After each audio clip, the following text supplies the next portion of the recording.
Gentlemen, NBA playoffs once again. Am I the only one that thinks that somehow bubble basketball has been like the greatest thing that's ever happened, like in sports? 100%. Sold, done right here. Don't get me wrong. As much as we like the fans' presence, the quality of basketball has been unreal. I like to just praise Kyle Lowry for that pass. Yes, because there was not he had more space because there was no fans behind him, but he did throw the ball over Taco Fall across the court to the corner to OG to get that three. I know it's going to the pass. They're out. The Celtics defeat them to praise uh, resident Celtics fan here's ego about the Celtics. Um, I just think basketball's been fun. Maybe we just hadn't. It's been so long since we've had basketball. Uh, we just took it for granted, to be honest. But to be honest, I think these games have been close, or it's just been overall great performance. Like having 40 points is like a norm nowadays, right? Um, Hmm. but these two games that we saw were unreal. Which one do you want to start with, boys? Do we want to talk about the nail biter, or do we want to talk about the murder? Talk about the murder.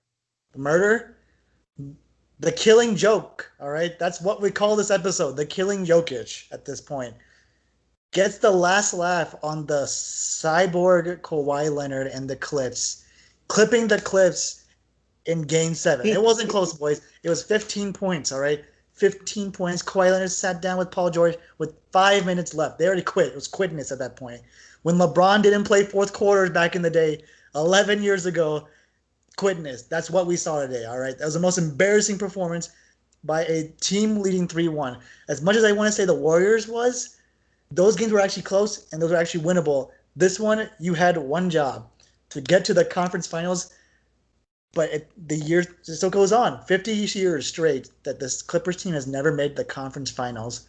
Initial thoughts, starting with Denver, possible. Well, I'm the actual resident in Denver, but true Jokic fan, Postmaster Murphy, what do you got to say here? I'm so happy. I'm just I'm excited. so happy. It's just like, you know what? I'm just happy to be here, man. I'm just excited. Look, I think the Nuggets have been that one team where they're kind of just in the playoffs and they're always second guessed, right? Not even like second guessed, like third guessed. Like they're barely even really talked about. But they have an incredible record. They have an incredible team, incredible coaching staff, and they were completely in sync, right? Jamal Murray was on fire. Jokic had a fucking triple double where his rebounds, his fucking rebounds, man, what the hell? Like, my God. Oh my good Lord. Like, I have so much respect for this Denver team, man. I am really excited to see what they do against the Lakers. I would be hard pressed to think that they could beat the Lakers, but I also thought that against the Clippers. So who knows, man? I have no fucking clue. No, that's fair. Kevin, what was going through your mind with this obliteration of this supposed juggernaut finals contending Clippers team? I turned it on and Immediately turned it off. yeah, I almost did. I think I turned it on like just after halftime, and the Nuggets were already up like substantially. I was like, my mouth was on the floor. I was so taken aback at how well they were handling themselves. And I think at halftime they were only up by like 2 points or something like that. But then immediately in the third quarter they were like, "All right, let's try, let's go." And right after that, Kawhi and Paul George started to fall apart. It wasn't even And a again, high scoring game. yeah, I I gotta agree with Matt kind of too. Jokic's rebounding was unbelievable. He had more rebounds than, if my math is right, than the starting five of the Clippers combined. Uh, That's insane. my math might be a little off. I don't know, but still, that's stupid. That's stupid. What was the total rebounds that Jokic had? 22. Oh my God. He had 2 less rebounds than what Kawhi and Paul George had combined for points. My God. It was rough, boys. For the Clippers, it was phenomenal. Like I said, I think this series really made me convert into a Nuggets fan and just have a deeper appreciation, you know, for what this team really is. I know we had a lot of doubts just in terms of what this team can do, right? They're a youthful team with two potential superstars in the making. I know Jokic is probably getting closer to that status now that we've seen him play, but I think our biggest question was Jamal Murray, and that guy killed it in both of these series. All right, that guy literally, he's the reason they won the first series. To be honest, that guy carried the team, and I think I said it last podcast. I don't want to take credit for it, but I'm just saying the reason you win against the Clippers is to play through Jokic. And that's what they did because Montrezl had no answers for this man. And to be honest, the way Jokic plays it looks sloppy, but it's kind of beautiful just because it reminds me of how the Spurs have played. The way he moves with the ball, his passes. I don't know if you guys saw when he was playing around, he just threw the pass like over his head, just behind it, and somehow got the pass. Still, it was unreal. My favorite part was either was Game 5 or Game 6. I think it was Game. I want to say Game 5 where Paul Millsap and one of the Morris brothers, will never know his actual first name, Markeith.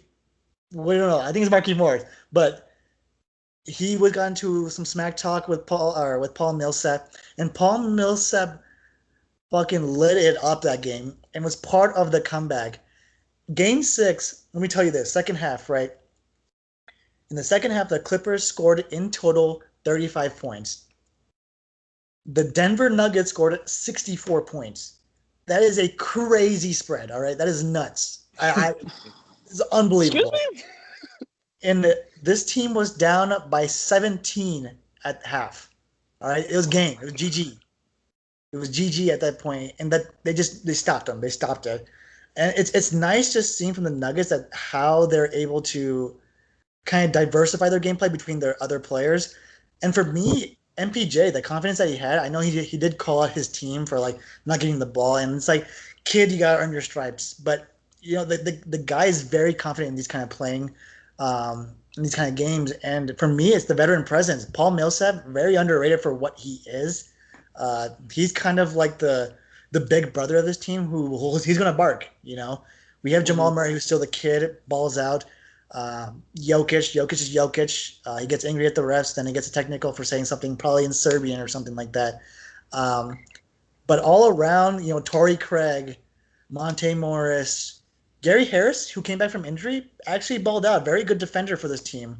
Able to keep up with like, you know, a Paul George who had probably the most lackluster, not even lackluster, it was just garbage. Like join Alvin Gentry in that trash can, sir. Absolutely horrendous performance by playoff P. You know, as you know, Paul George always said in the Indiana series, I gotta take the last shot, guys. I gotta take the last shot. I'm gonna make it. Paul George had averaged 29% this series. That's ridiculous for what we had as a potential MVP last year. Embarrassing. I got a question to pose to you guys actually. Do you think so, at least from my perspective, Kawhi Leonard just looked tired, especially Game 7. Like, he just looked tired. Mm-hmm. Do you think the load management during the season had any effect on that? Because he wasn't used to playing games so frequently? Do you think that there is any correlation there, or do you think he just got tired because it's the playoffs and like that's just what happens, or what? I'll go to Matt first. Matt, you can. I got my own side story to this.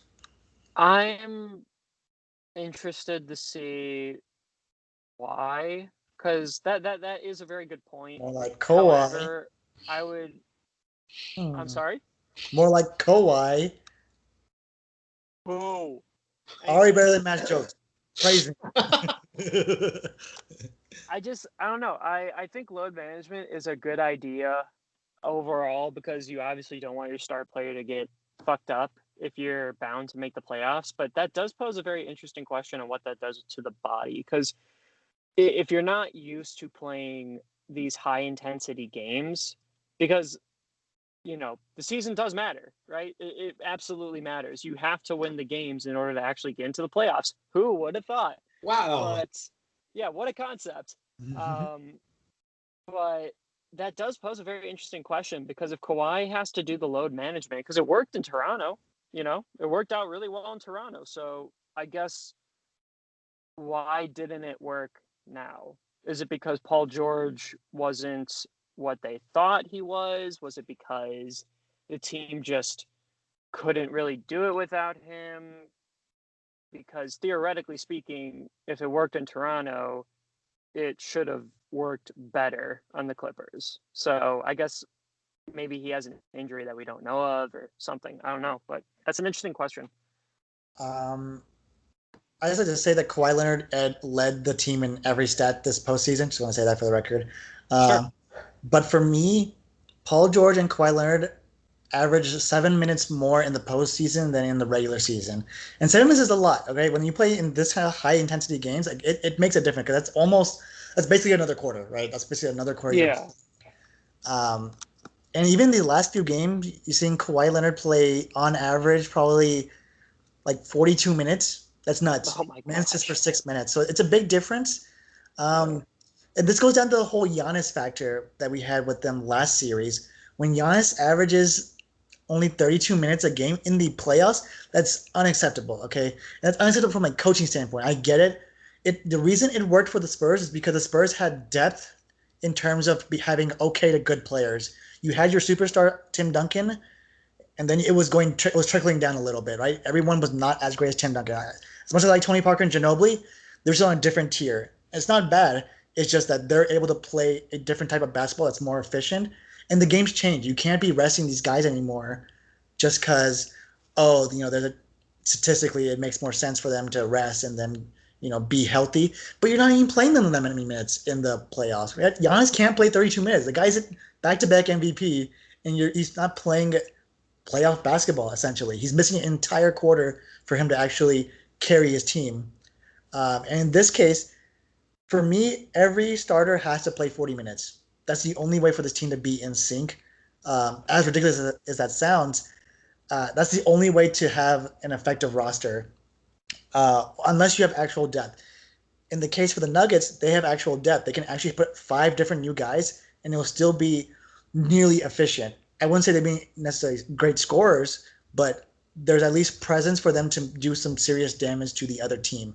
When we look at the Clippers, what is your bench? Your bench is Montrezl Harrell, Lou Williams. What else do you have? Don't tell me Reggie Jackson's good. Reggie Jackson averaged like 6 minutes this series, okay? Yes. Absolutely garbage, horrendous, should not be in the league anymore. I'm saying that. I would rather have Carmelo Anthony than Reggie Jackson any day of my life. I think we can all agree with that. Damn. And then Landry Shamet, injury, sure, but guy was lackluster as fuck for what we praised him for. Jermichael Green, like who are these guys compared to like a Denver roster? Like who are these guys playing? These guys don't deserve actual minutes because they don't have actual presence on the court. Patrick Beverley, this man, Postmaster Murphy's favorite individual. Oh yeah. This man fouled out in the third quarter in Game 5. That is nuts. That's like, hey, you know what team I really respect now more than anything? The Portland Trailblazers. I love all of the heat that Dame gave Pat Bev on Twitter. It was absolutely incredible. CJ McCollum did him so dirty. Woo! I love it. Fuck Pat Bev. Yeah, I mean, we saw on Twitter CJ asking Dame like, "Hey, you got an extra villa down in Cabo for them?" And Damian Lillard said, telling Pat Bev, "I guess he should extend his Cancun invite since I haven't even made my own arrangements yet." And I was like, "It's getting spicy." And then he throws out the Tim's video, Pat Bev working out on the beach in Tim's. He's like, "Hey, Pat Bev, don't forget the Tim's." And we saw Damian Lillard going after Pat Bev and Paul George in the last series as well. And I love people roasting Paul George because the dude ding dong dicks, all right? He did the whole ESPN 3-day special saying, "I'm staying in OKC, la la la," and then asked for a trade to go to LA. Like, who the fuck are you at this point? Like, you call yourself the hometown kid and then immediately abandon them. Abandoning Russell Westbrook at that time, too, who was probably the last loyal player in terms of I would call really disappointing teams, right? And OKC, I don't want to be in OKC. People say, "Oh, Steph Curry's really loyal," but I'm just saying the guy did win like 3 titles, and he's in California, so it's like a lot of people are not going to leave California, to be honest. Unless you're a Sacramento King. Yeah, that's fair. Um, it's the whole Kobe thing. Like everyone said, oh, Kobe was going to leave. Like Kobe's not going to leave. It's LA. It's the Lakers. It's prime time. That's where Kobe wants to be, anyways. Um, but I love the shade that everyone's getting Paul George. Don't get me wrong. I do have concern for Paul George's mental health. It's a very serious situation in that kind of stuff in terms of the whole slump he had. But I'm just saying, when you start barking again, people are going to be on you. People are going to be on your ass about that, especially when you don't show the fuck up. And that's really disappointing from Paul George's standpoint, in my opinion. But that's my rant on that, boys. I don't know what you have anything else to say on this series, but go Nugs, go! All right. Yeah. Yeah, 100%. Going to the next series, I just wanted to state this. Would it be weird, or am I the only one that's kind of hyped if it's a Nuggets Heat series in the finals? Like, no one expected that. Like, no one would ever expect that. And I think that'd be phenomenal, in my opinion. What do you guys think? That'd be so funny. I'd be super entertained, because while my boys, the Celtics, don't make it to the finals, B, my upset finals pick of the Heat making it would be set in stone, and I would be proving the entire world wrong. Exactly. And speaking of the Miami Heat, they have now taken the lead against the Celtics, 77-76, near the end of the third quarter, which is, they were down by 16 at half. I'm just saying. They're down by 16. They're killing it. But let's jump into this next series, which I think was a phenomenal first game. Actually, I probably would have preferred it to be a second game, because that blowout with the Nugs and Clips got a little disappointing, I'm not going to lie, in terms of a nail-biter Game 7. But what a finish for this game. Am I right, boys? Miami Heat, Boston Celtics. It was just straight up dog-eat-dog at this point. Boston basically had control for the most part entering to the fourth quarter. And then we get these big ball players, Jimmy Butler, Bam, my boy, the Dragon, Goran Dragic, Duncan Robinson. It was a little disappointing, not going to lie. But let's be real. Tyler fucking Hero, all right? Playing some literal hero ball, okay? Literal hero ball with the shots he was taking. What do we got to talk about this, boy? Let's talk with a Celtics fan here and possible Miami Heat fan. We'll see where he moves. We'll see where he decides. Where are we taking his talents to? Postmaster Murphy, what do you got to say about this game? I will always be a Celtics fan. That will never change. However, I do respect the Heat very, very much. I do like the Heat as a basketball team. I am a big Jimmy Butler fan. Obviously, I'm a big Bam Adebayo fan. Whoever ends up winning this series, I will root for no matter what. But goddamn, baby! Holy shit! Can we just say that Bam, top 10 blocks of the fucking playoffs? Like, holy shit, my guy. The dude knows how to send it back. Oh, yes. Oh, yes. Let's be real. That was probably one of the greatest blocks we've ever seen in our entire life. So good. Like, the ball was literally in the rim, and his wrist was straight up went 90 degrees. That's nuts. Like, I'm surprised it's not broken. Oh, my. It was beautiful. It was beautiful. Like, I'm not here to bash on Jason Tatum. I'm just saying, when you have like 17 seconds left in the end of the fourth quarter, and you just need any shot to go in, let's not do this Kobe Bryant like hero ball shit. I'm sorry. Jason Tatum is probably one of the greatest drivers in the NBA. He can get to the paint so effectively. Why did he not do that? That honestly did cost him the game a little bit. He almost made the game-winning shot in overtime still, which was nuts. But Bam Adebayo, Kevin, and myself, I will do it at least, but I think on behalf of Kevin, I will admit my wrongs. Bam Adebayo is now a good player. No, I'm just kidding. He's on the peak of being a great player. He's not great yet, because I need him to do a little bit more, but he is very close now. He's very close to being like, hey, I need a center. Who am I going to build around? It's going to be Bam Adebayo. Like, it's easy at this point. When the guy gets 18, 6, and 9, that's pretty fucking good. 2 blocks. Like, what else can you ask for from a big man? Like, the guy has true presence and true fear that he spreads to anyone that comes to the paint. Jason Tatum is going to be scared, okay? Jason Tatum, we should be terrified of this man going into the paint. But before I pass it on to Kevin for his praise, or at least admitting of his wrongs as well, Tyler Hero, okay? And this goes down to my point of everyone has to play 40 fucking minutes a game. You have to play 40 minutes a game. Tyler Hero, 40 minutes. Yes, it was overtime, but still, like, they're gonna pretty close. The rest of this roster, except for Duncan Robinson, you have at least 5 players, you know, averaging 40 minutes a game. Even for the Celtics starting five, the only player that didn't play 40 minutes, Daniel Tice. Understandable, because he did foul out. Yes. But for me in this series, for it to be a real pickup for Boston, has to come down to Jaylen Brown just because of his inconsistent shooting pattern. We kind of did see it last series, and it almost cost them last series against the Raptors. But obviously, you had Jason Tatum and Kemba Walker step up. And honestly, Kemba Walker, very, very disappointing. 1 for 9 from three, 6 for 19. He admitted that he was really disappointing his teammates just on the court. Kevin, the floor is all yours. What do you got to say for the series?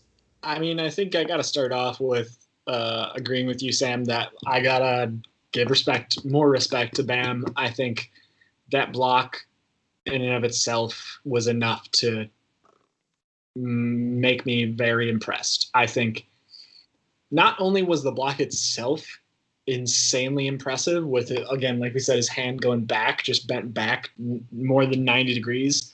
But if you watch the play too, it's not like he was under the basket to begin with. He ran from like the top of the key or something like that all the way back to just reach out and like try and block it. And he did at the perfect time, perfect spot.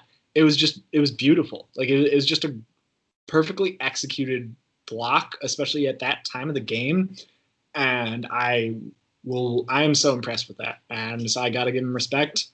I think my guy that you mentioned a little bit that I'm also impressed with this entire playoffs, actually, I'm impressed with him. Goran Dragic is amazing.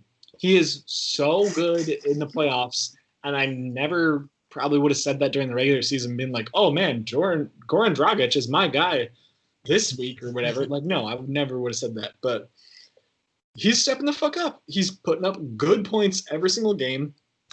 He's making amazing decisions every single game. He's a perfect point guard for that team. He knows everyone on that team, and he knows who to pass to, when, what plays to set up. Like, he's just a perfect leader. And I think that and the fact that, like Sam said, they have a good starting five, like a strong starting five, I think that makes them a really scary team. The Celtics are scary too, though, and I think the Celtics have a good enough defense where I'm really excited to see more games between these two. No, exactly. Like I said, I think this is probably some of the best basketball we've seen in a long time, to be honest, over the past few years. Probably since that LeBron James block on Iguodala. That was probably like the last time I saw, like, man, this is some good basketball, all right? Um, but to end us off on this playoff talk, we got to say who wins in the series, boys. Let's start with the first one. Nugs, Lakers. Who do we got? Kevin, you go first. Lakers. No question. Understandable. How many games? Oh, I think the Nuggets do it 7. again. I think the Nuggets do it again. Bring it to 7. Bring it to 7, but Lakers take it, you saying. All right. All right. That's fair. All right. Matty Ice. Ice like Denver. I will say just to bring out some heat, I'll say Denver in 7. Denver I in don't 7. believe it, but yeah. I don't believe it. It would be a classic Denver technique, right? Go 5 straight game 7s. Like, Yes. that would be nuts. I would lose it. I got friends that live in Miami and I live in Denver, so it would be awesome to see them be in the finals. But to be honest, I think could be LeBron's easiest ride to the finals. Not to doubt Nuggets' potential, but they're just tired. Like, they're just so tired. Like, they've literally been playing every other day consistently. Like, they've not had like a break at all. Lakers have just been chilling. They probably went to Cancun for a bit. They're like, hey, this is pretty awesome, and then flew back to Florida. Still had enough time to quarantine, and they're ready to go to face the Nuggets. So I got Lakers in 5. Let's talk about the other series. Miami, Boston. Miami does have the lead 1-0 already. Matt, who do you got right here in this series? That's hard, man. If I want this team to beat the Lakers, because that's probably what's going to end up happening, I might be more on the side of Boston, possibly. It's hard. It's hard. I'm gonna go with Boston. I think Boston wins the series. They've just got they have so much talent. If they can get it together, if Jason Tatum and Jaylen Brown gets his shit together, if he's more consistent, if Kemba just balls out, I think they're like one of the hardest teams to stop, honestly. And as much as I love Miami, as much as I love how well they've been playing, and honestly, it can go either way. I don't even know if I can without hesitation say one or the other, because they're both just like right there with each other. But I'm gonna give it to Boston in 7. In 7, all right. Kevin, you hate both of these teams. You hate the city of Miami. You hate Boston Celtics fans, resident Laker fan. Who do you want your Lakers to face? I mean, there's a difference between who I want them to face and who I think is going to win. I'm saying the actual winner, Miami in 5. Miami in 5. Confident man. Wow. Confident man. I think the Miami team is, again, I think it is kind of luck, because I think the Miami team is the best team to face the Celtics. I think if it was a lot of other teams, the Celtics could play really good enough defense to stop them. But I don't know if they can against the Heat the Heat can do everything. The Heat can shoot threes. The Heat can throw it to Bam under the basket. The Heat can do whatever. Like, I don't know. I don't know if the Celtics have enough defense to stop them. Gotcha. Yeah, I gotta admit it. I gotta say Heat in 5. Alrighty. It's honestly really tough because like kind of what Matt's saying, it can just go either way. It can easily go either way. I'm just genuinely impressed by the Miami Heat, just like also being like a Nuggets, just proving everyone wrong. Because I don't think any of us, to be honest, I don't think any of us thought it was going to be Miami. As much as we liked them, I don't think we were confident enough yet for like a team that came together the first time. Okay, let's slow down, homie. Slow down. Slow down. I know you're in the car, Finals, man, but baby. You were the one saying the Celtics are going to get it. I know, but hey, I mean, whichever team makes it to the finals, I can just say I was right. Hey, man, I'm just saying, I think we had proof of all of us being very confident in the Bucks making the finals, and that got crushed immediately. Yeah. But I'm going to go with the Miami Heat in 6. It's not only just based on the team, and this is not to doubt Brad Stevens, but Eric Spoelstra, man, that guy can coach. That guy coached a lot of shit teams too after the post LeBron era, and he still made it work. The thing is, he made it work with the guidance of Pat Riley, also a phenomenal coach back in the day. I think the only way the Celtics can win is through phenomenal performances from Kemba Walker and Jaylen Brown, because we know we're going to get it from Tatum. Marcus Smart will definitely step in. I heard Gordon Hayward will be back. I'm not sure what game yet. Wow. He will be back. I don't know if he'll be that great because he was coming back from injury as well. Yeah. But I know he'll obviously be a good 6-man piece at this point. But to me, Kemba Walker really has to step into that role as, hey, I can carry this team. When they need me, when someone is not showing up, I can carry this team. But otherwise, I'm going to give it to the Miami Heat just because spontaneity. They're just unpredictable at this point. I know that the Celtics are just really good, and we know them as really good, but the Miami Heat just, I don't know. I just can't predict what their game's going to be, and then they just prove me wrong with these crazy shots. Like, they shouldn't be making these, but they got it. But with that, boys, that's all I got. So, Matt, finish us off here. Thank you guys so much for listening to the podcast and to watching our show on YouTube. Of course, you can find us on Spotify and Apple Podcasts at the Deep 3 Pod. You could also email us any questions that you might have about that we might be able to answer for you. I don't know. We're not super experts. I am an expert. Sam will answer your questions. That's what will happen. At the deep3pod at gmail.com. And you could also follow us on Instagram. Same tag everywhere across the board at the Deep 3 Pod. Thank you guys so much for listening and watching the show. Have a good night. Let's see who wins this series, baby. Let's go. I enjoy vegan nuggets.